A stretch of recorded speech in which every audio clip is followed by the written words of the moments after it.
Joining us now with a reaction, Florida Congressman Byron Donalds and Fox News contributor Joe Concha. Gentlemen, thank you for joining me tonight. Congressman Donalds, I want to focus in on Kamala Harris because here we have Joe Biden over-preparing, resting, rehearsing, goosing and juicing him for a week at Camp David for absolutely no good result. But Kamala Harris has the opposite problem. Most days it says the vice president has nothing on her official schedule. That's a public document.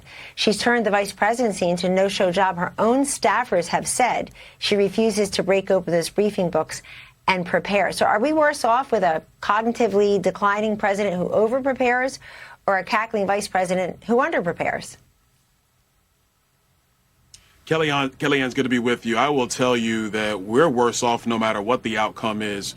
We know Joe Biden can't do this job, and what we've seen in limited ability with Kamala Harris is that she doesn't have the ability to do it as well. Remember, she was the border czar. She was tapped by Joe Biden to fix our southern border, and she went down to the Northern Triangle countries instead of actually spending time on the southern border, actually understanding all of the implications of Joe Biden's reckless policy decisions when it came to securing this nation. And we've not seen her since. I think the fact that her schedule is wide open is indicative of a couple things. Number one, it looks to me like she doesn't even want to put her hands on any of this mess. She's trying to stay out of the way. And also it appears that Joe Biden doesn't want her to be involved at all. There's real division in this White House. That's the way it appears to me. But the American people need to understand, whether it's Joe Biden, Kamala Harris, or anybody else, the radical Democrat agenda remains the same. The Democrats all agree on open borders. They agree on massively overspending. They agree on being weak on the foreign policy front. None of those things are going to work out for the American people. Doesn't matter who steps up.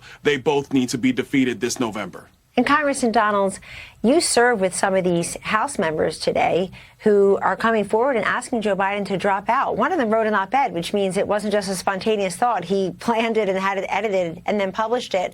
Another, Lloyd Doggett, came out and said he's been in Congress for probably 30 years. Do you think that others of your Democratic colleagues in the House will follow, or do you think people will start circling the wagons around Joe Biden? And here's really the question for the audience to know. Does it even matter? Does it matter if all these members of Congress say drop out and Joe and Jill Biden want to stay in?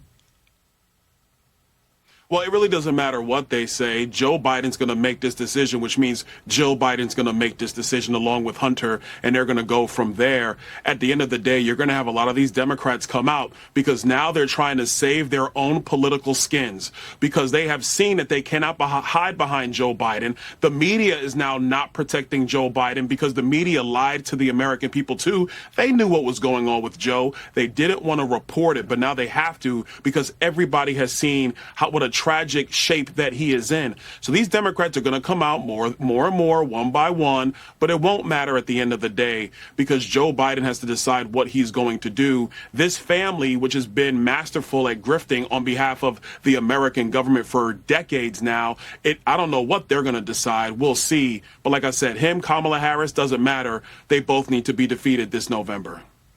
Thank you, Congressman. You really just nailed it. Joe Concha, Byron Donalds just told us basically that the media, instead of covering Joe Biden, which is their job, they've been covering for Joe Biden.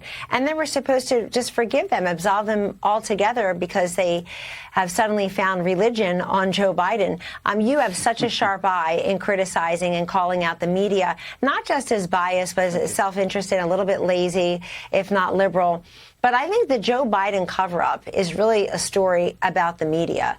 We already know what we see. And right now, I think this all comes down to, do you believe as an American what the Democrats are saying or what you as an individual are seeing? After 2016, when every single media person got the election of Donald Trump over Hillary Clinton wrong, nobody lost their job. Nobody. They were all wrong. The pollsters were wrong. They all just stayed. Do you think that there will be some kind of reckoning in the media for just covering up the lie of Joe Biden's mental and physical fitness?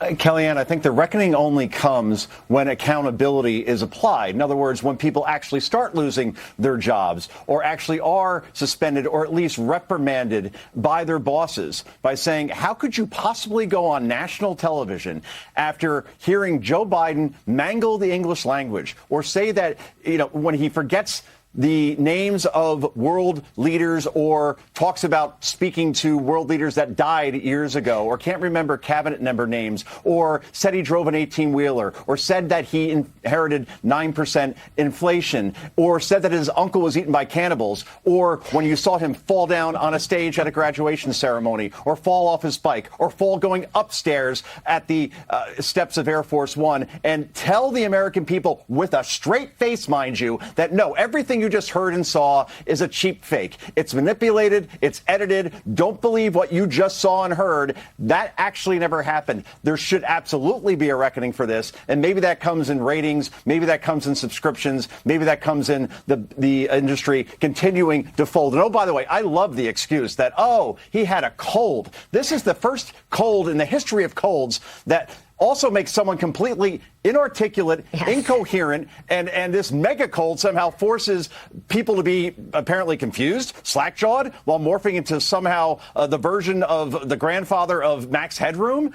Any president who mentally melted down the way Joe Biden did 5 nights ago would have called a press conference to show that he could do the job without a teleprompter and a script. But instead of that, he's running to George Stephanopoulos, a former Clinton pit bull who, is like now totally an objective journalist, we're told.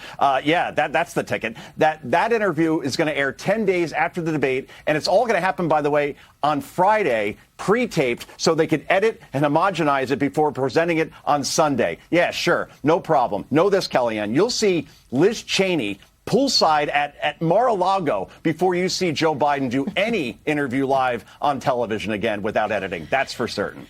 Well, there's an analogy for you. Gentlemen, if you told me that we were living in a Saturday Night Live skit and this wasn't real, I would believe you. But I'm very grateful for this powerhouse panel. Congressman Byron Donalds and Joe Concha, thank you for joining us.